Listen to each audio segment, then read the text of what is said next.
Hey everybody, happy Thursday afternoon tutorial stream. Welcome to the Beading Dreams noon tutorial. This is our second and also our last tutorial for this week because I am fleeing the city of Dallas for a brief vacation, a much needed vacation. So I will be gone from this stream. It will be dark. Tomorrow we won't be back till Wednesday of next week, so I shall miss you terribly, but trust me, everyone who works with me will be much happier with me when I get back from my vacation. Oh, because I'm definitely suffering the emotional consequences of not having had a real vacation for quite a long time. But before I go, I am here to teach you all this fun tutorial. Okay, this is our ball pin earrings. This one is ridiculously simple, very easy, but there's a catch. Okay, I have to confess to you all that I cheated a bit because we're only supposed to have torch tutorials on Thursday evenings, but you need a torch for this one. Just a little bit of a torch. You don't need them for very long. So let's talk about torches for just a second. So if you're doing something simple like what I'm about to show you in this afternoon's tutorial, you don't need a fancy Blazer butane torch. Much as I adore my Blazer butane torch, and if we could have, you know, a legal union, I absolutely would do it. But you know, if you're just doing if you're just doing things like making ball head pins, you don't even need to invest in a Blazer. You can literally, okay, don't buy the $10 torch at Harbor Freight. I'm going to tell you that from experience. But you can go buy the little Burns-O-Matic at Home Depot. That's 20 bucks. And that is more than enough firepower to do what I'm about to show you. And if that's all you ever want to do, then that's really all the investment you ever need to make. Obviously, if you're going to do, you know, more complicated projects like we show on our Torch Thursday streams, you know, then having a good quality torch and also having a torch that's not going to crap out on you after 6 months is definitely worth the money. But you don't have to invest a ton of money in a torch in order to do what I'm about to show you. Now, the other thing is, it doesn't have to be a torch from Home Depot. If you happen to have a culinary torch lying around, like if you are a lover of creme brulee like unto myself, you can use that same torch to do this. If you like big torches, and I cannot lie, if you know, have propane or even a MAP gas torch lying around, you know, you can use all of those torches for this. You know, all you need is more fire than you can get with a cigarette lighter, basically. So let's talk tools and supplies for this afternoon's tutorial. It's a pretty easy one. So as far as supplies go, you're going to need some wire, all right? You're going to need some 20 gauge sterling silver wire. You could use brass or bronze wire as well, but the way that this project is created, the wire that goes through the bead is also the wire that goes through your ear, so most people's ears are more comfortable with sterling silver wire than they are with the base metals. So 20 gauge sterling silver wire. You're going to need 2 beads through which your wire will fit, so I'm using 2 quartz crystal points, but any beads that you can get that 20 gauge wire through are going to work. Also, I should probably make sure I can get that wire through there. Oh, I cannot. I'm going to need to go on a bead safari in a minute. And as far as supplies go, that's it. You literally need 2 beads that your wire will fit through. I failed utterly in that, so I'm going to need to find some. And you're going to need some 20 gauge sterling silver wire. As far as tools go, you're going to need your wire cutters and your chain nose pliers. Yes, I still have my manky ass chain nose pliers from last night because I haven't found any better ones lying around the store. Round nose pliers is helpful, but you probably won't actually need it for today's tutorial. You are going to need a torch of some flavor. You're going to need something to hold your wire in your torch. So I've got a cross-locking tweezers here. Regular tweezers will work. Your pliers will even work. And then you are going to need, in order to clean your wire off after you've torched it, you're going to need some fine steel wool. So I'm going to put that to the side as well. And that's it. That's all you need to create this tutorial. So I'm going to go take a real quick bead safari and find some beads that work better than these 2. Everyone else hang out with Ziggy Stardust for a minute, and I will be right back.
Okay, so I have returned with the appropriate supplies.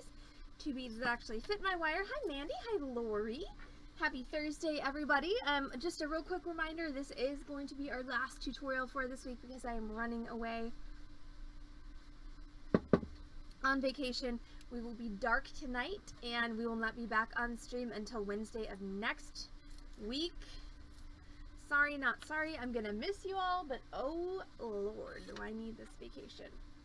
Okay, so I've got my 20 gauge sterling silver wire, and how much of this wire you cut per earring really depends on how large you want them to be. So, you know, if you want a smaller earring, cut a smaller piece of wire. If you want a larger earring, cut a larger piece of wire. I'm going to go with 6 inches of wire per earring. So I'm cutting 2 pieces, each of which is 6 inches long of my 20 gauge sterling silver wire.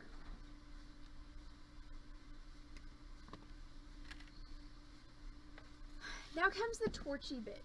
So what I'm going to do is I'm going to use my torch to ball up the, oops, there's a Heather cam. There's not a Heather there because she's not in yet today. So I'm going to use my torch to ball up the end of my wire right here. That's going to create a stop, so that when I put my wire through my bead, it's not going to just pass straight through.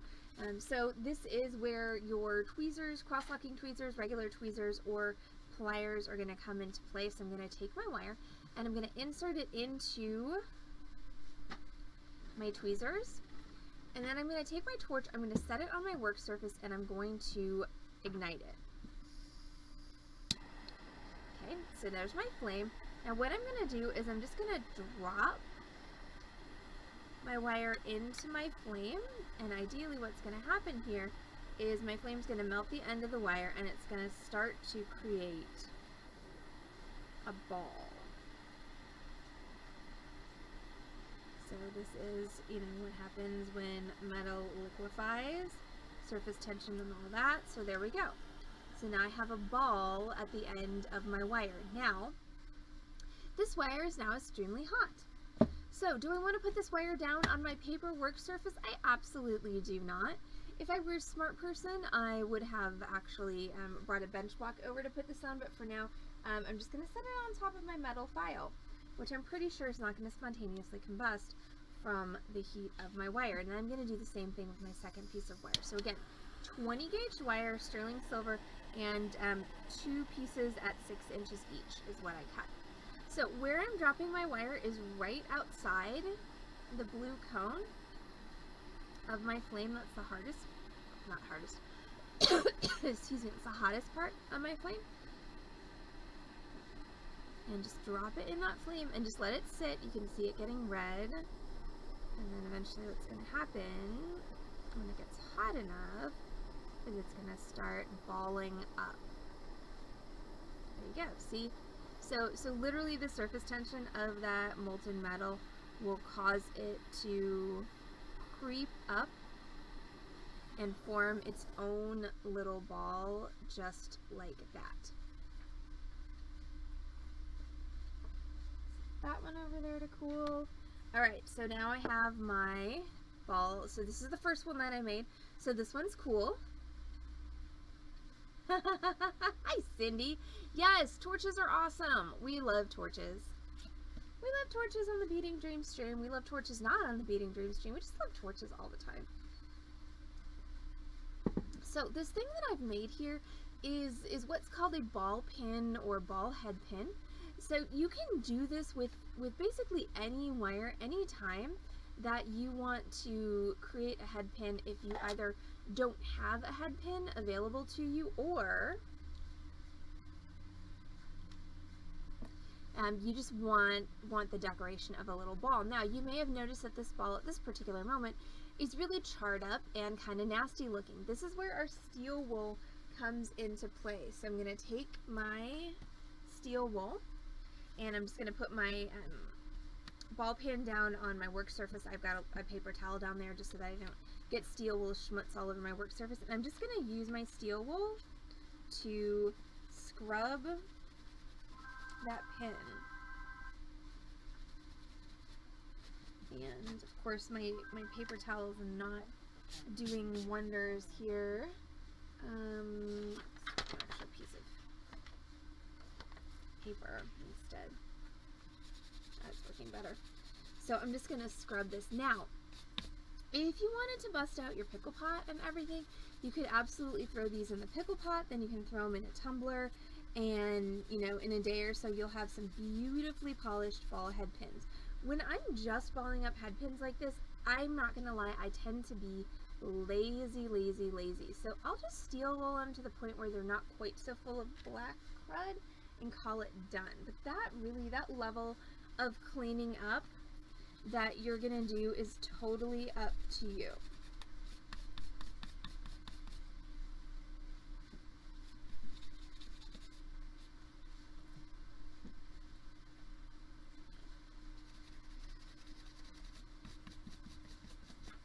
Alright, so then I've got these babies as cleaned up as they're gonna get.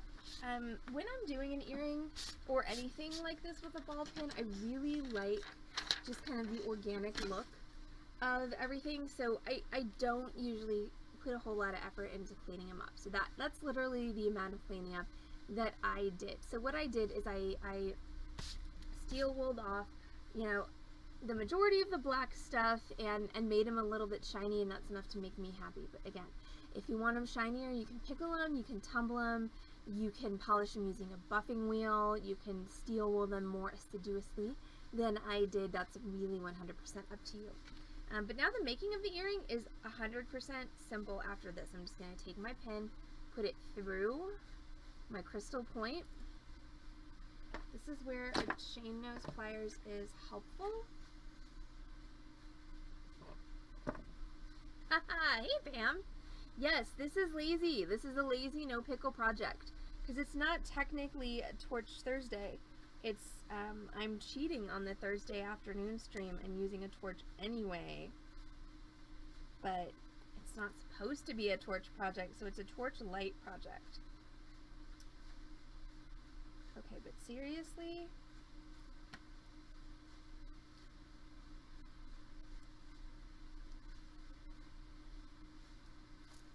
There we go.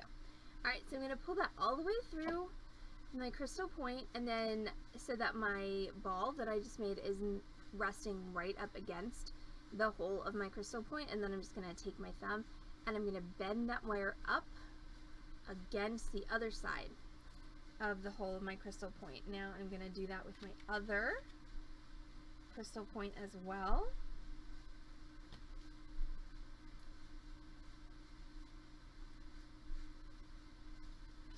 Alright, so I pulled that tight, and then I'm just going to bend it up. And then I'm just going to decide, how long do I want this earring to be? That's it. Like, do I want it to be short? Do I want my bend to be here?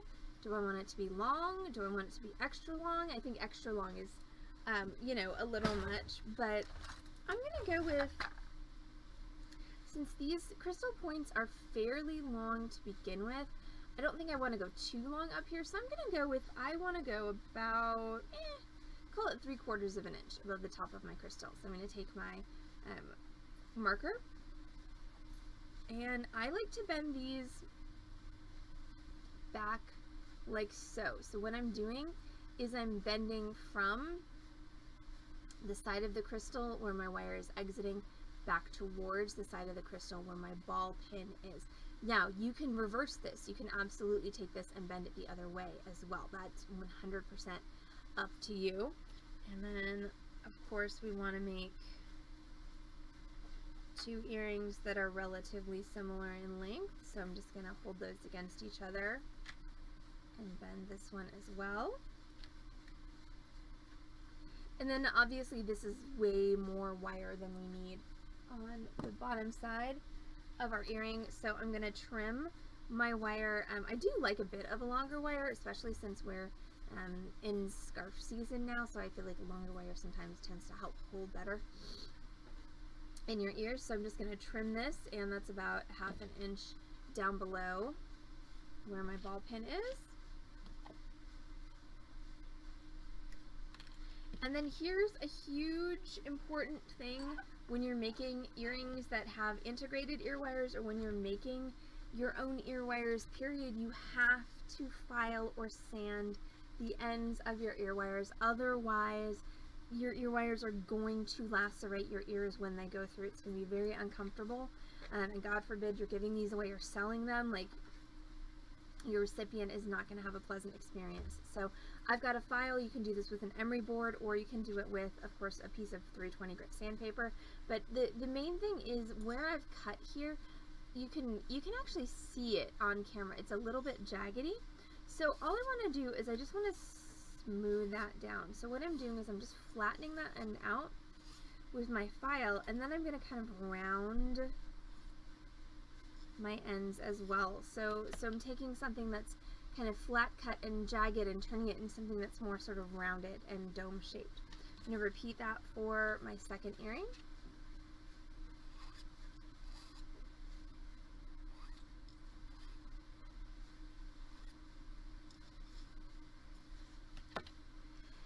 And then the last thing that